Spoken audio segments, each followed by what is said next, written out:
अब जो अक्षांश रेखाएं हैं उसमें भारत से जो उत्तरी गोलार्ध की जो रेखा है उसमें 23.5 डिग्री जो अक्षांश रेखा है उसको हम कर्क रेखा कहते हैं।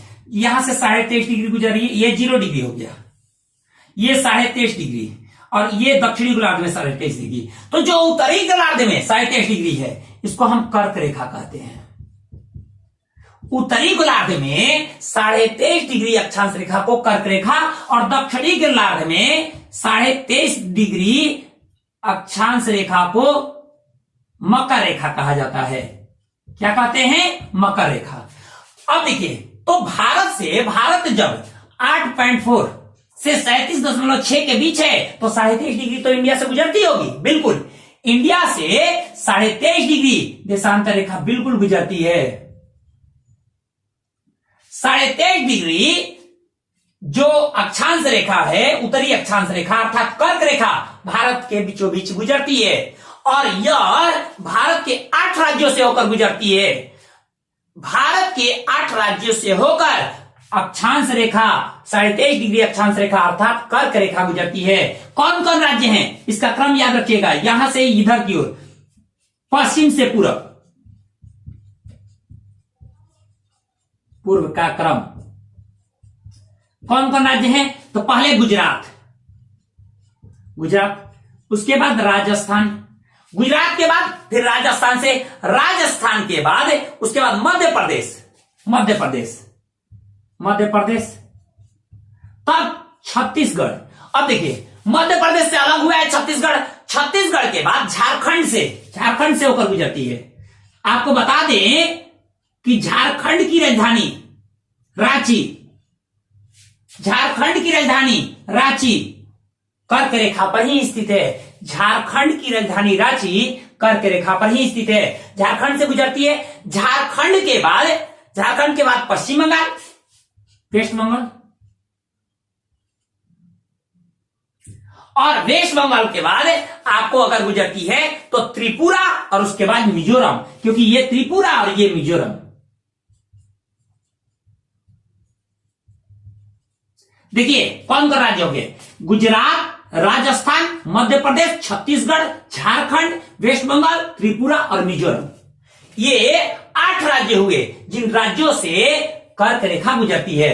पहले गुजरात, तब राजस्थान, तब मध्य प्रदेश, तब छत्तीसगढ़, तब वेस्ट बंगाल, तब झारखंड, यहां झारखंड, तब पश्चिम बंगाल, तब यहां त्रिपुरा और ये है आपका मिजोरम, और बीच में ये बांग्लादेश है। तो ध्यान रखिए, भारत के 8 राज्यों से होकर कर्क रेखा गुजरती है। इसको क्रम से याद रखिएगा, गुजरात, राजस्थान, मध्य प्रदेश, छत्तीसगढ़, झारखंड, पश्चिम बंगाल, त्रिपुरा और मिजोरम। अगर पूर्व से आ जाए तो मिजोरम, त्रिपुरा, पश्चिम बंगाल, झारखंड, छत्तीसगढ़, मध्य प्रदेश, राजस्थान और गुजरात, ये 8 राज्य हुए जहां से कर्क रेखा गुजरती है। कोई दिक्कत नहीं ना, नोट कर लीजिए इसको। अब देखिए, ये तो जान गए कि कर्क रेखा भारत के 8 राज्यों से गुजरती है। अब एक बात आई है, अगर कह दे कि सबसे अधिक लंबाई कर्क रेखा की किस राज्य में है, तो ध्यान रखिएगा मध्य प्रदेश में है, एमपी में है। कर्क रेखा की सबसे अधिक लंबाई कहां है? मध्य प्रदेश में है। अब देखिए, झारखंड की राजधानी रांची कर्क रेखा पर ही स्थित है। इतना ही नहीं, मध्य प्रदेश की जो राजधानी है भोपाल, गुजरात की राजधानी जो है जो गांधीनगर, ये 2 राजधानी शहर कर्क रेखा के नजदीक हैं। ध्यान रखिएगा, 2 राजधानी शहर कर्क रेखा के नजदीक हैं। कौन कौन नजदीक है भाई? अगर मान लेते हैं आपको देता है कि कौन कौन जो शहर है वो नजदीक है, तो भोपाल मध्य प्रदेश की राजधानी है और गांधीनगर गुजरात की राजधानी गांधीनगर। ये 2 जो ऐसे राजधानी हैं जो कर्क रेखा के नजदीक हैं, लेकिन कर्क रेखा पर नहीं है। कर्क रेखा पर एकमात्र भारत की राजधानी शहर है, वो रांची है, झारखंड की राजधानी। ठीक है, कोई दिक्कत तो नहीं। अब देखिए आगे हम देखते हैं, अब भारत क्या है, अब भारत की स्थिति देखते हैं। ये तो देख लिए, विस्तार देख लिए, अब इसका देख लेते हैं।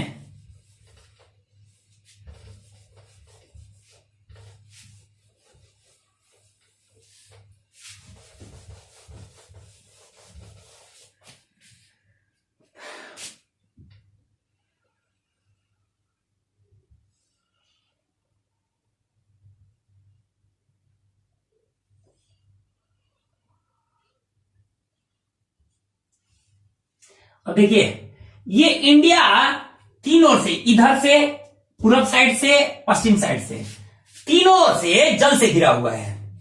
और ये जो क्षेत्र है वो कहां, किससे घिरा हुआ है? स्थल से। यानी इधर, यहां पे पाकिस्तान है, यहां अफगानिस्तान है, यहां चाइना है, नेपाल है, भूटान है, म्यांमार है, बांग्लादेश है। तो एक ओर से पूरा उत्तरी हिस्सा जो है वो स्थल से घिरा हुआ है, जबकि पूर्वी, पश्चिमी और दक्षिणी हिस्सा जल से घिरा हुआ है। तो भारतीय प्रायद्वीप मुख्य रूप से अगर हम देखें तो ये ऐसा है जो एक तरफ अरब सागर, दूसरे तरफ बंगाल की खाड़ी और हिंद महासागर के जल से ये पूरी तरह से घिरा हुआ है। हिंद महासागर के हिस्से हैं ये बंगाल की खाड़ी और अरब सागर। अब देखिए, यानी हिंद महासागर से तीन ओर से घिरा हुआ है और एक ओर से स्थल से घिरा हुआ है, मतलब कुछ देशों की सीमाएं लगती हैं। देखेंगे अगर पूरा, तो भारत की जो स्थलीय सीमा है, यानी ये पाकिस्तान, अफगानिस्तान, चाइना, नेपाल, भूटान, म्यांमार और बांग्लादेश, इन देशों की जो सीमाएं हैं वो मुख्यतः 15,200 किलोमीटर की सीमाएं हैं।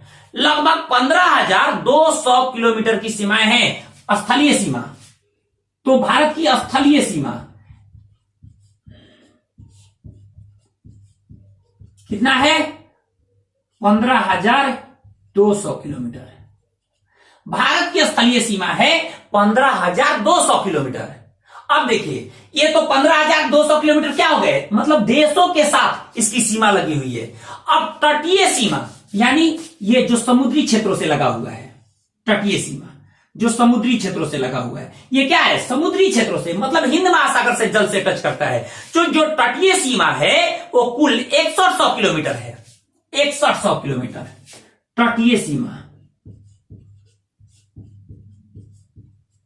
कितना है? 6100 किलोमीटर। भारत की तटीय सीमा कितना है? 6100 किलोमीटर। लेकिन हम द्वीप को नहीं लिखे हैं। देखिए, यहां पर द्वीप है अंडमान निकोबार, यहां लक्षद्वीप है, यहां पर लक्षद्वीप है। तो लक्षद्वीप, अंडमान निकोबार, इन द्वीपों को नहीं लिए हैं। अगर द्वीपों को ले लेंगे तो लगभग 7516 किलोमीटर, यानी द्वीपों सहित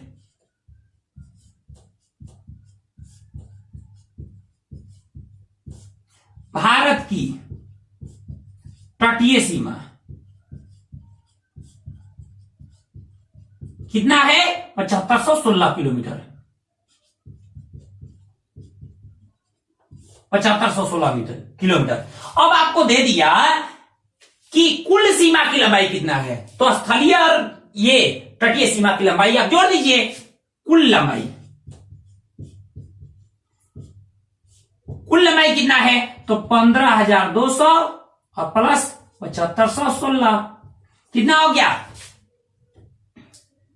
15,200 7516 तो हो गया 22,716 किलोमीटर। 22,716 किलोमीटर भारत के कुल सीमा की लंबाई है। भारत के कुल सीमा की लंबाई कितना है? लगभग 22,716 किलोमीटर है। अब देखिए, इतना तो आप समझ गए। अब बात आ गई कि यहां पर कुछ राज्य हैं जो कि इसके तट से लगे हुए हैं। इधर राज्य हैं जो देशों से लगे हुए हैं। तो कौन कौन से राज्य हैं जो तट से लगे हुए हैं? इसको नोट कर लीजिएगा।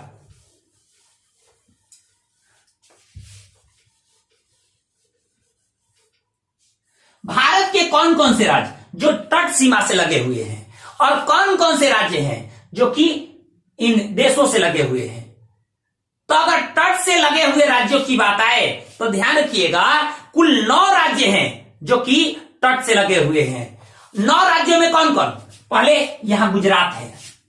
गुजरात भारत के, लिखते जाइएगा, भारत की तट रेखा से लगे हुए जो राज्य हैं उनकी संख्या 9 है, जिसमें गुजरात, उसके बाद महाराष्ट्र, गुजरात के नीचे में महाराष्ट्र, महाराष्ट्र का जो नीचे का हिस्सा है वो है कर्नाटक, तब केरल, यानी कर्नाटक। हम केंद्र शासित प्रदेश की बात नहीं करेंगे। इसके ऊपर गोवा है, या गोवा, कर्नाटक, तब है केरल, केरल नीचे में है, केरल, गुजरात, महाराष्ट्र, गोवा, कर्नाटक, केरल, और इधर क्या है? तमिलनाडु। तमिलनाडु के बाद क्या है? तमिलनाडु के बाद वाला जो हिस्सा है वो है आंध्र प्रदेश, और आंध्र प्रदेश के बाद उड़ीसा, और तब है वेस्ट बंगाल। देखिए, तमिलनाडु, आंध्र प्रदेश, उड़ीसा, और तब है वेस्ट बंगाल। यानी जो राज्य हुए, वे राज्य जो तट रेखा से जुड़े हुए हैं, उन राज्यों की संख्या कितनी है? 9 है, जिसमें 5 राज्य पश्चिमी तट से और 4 राज्य पूर्वी तट से लगे हुए हैं। कौन कौन? गुजरात, लिख लीजिए, गुजरात, महाराष्ट्र, उसके बाद गोवा, उसके बाद कर्नाटक, उसके बाद है केरल। ये पश्चिमी तट से लगे हुए हैं राज्य, और जो पूर्वी तट से जो लगे हुए, ये क्रम में है, जबकि पूर्वी तट से जो लगे हुए राज्य हैं वो नीचे से ऊपर क्या है? पहले है तमिलनाडु, इसको हम मिटा रहे हैं, तमिलनाडु। अगला राज्य है क्या? आंध्र प्रदेश, आंध्र प्रदेश। जो अगला राज्य है वो क्या है? उड़ीसा। अगला राज्य पश्चिम बंगाल।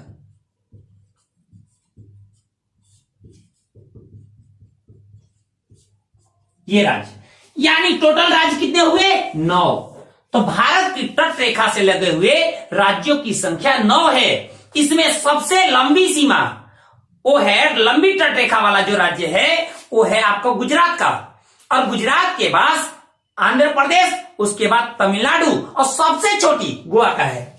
सबसे लंबी तट रेखा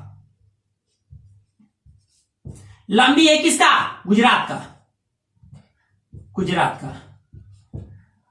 उसके बाद है आपको आंध्र प्रदेश, यानी ये वाला तट, उसके बाद तमिलनाडु, तमिलनाडु, और सबसे छोटी तट रेखा तो गोवा का।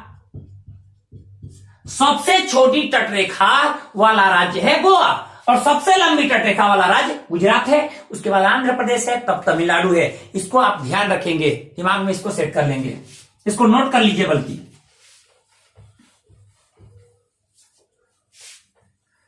अब देखिए, इसके बाद ये जितनी चीजें हम लोग देखे, ये हम लोग देखे कि कौन कौन से राज्य हैं जो हमारे तट रेखा से लगते हैं।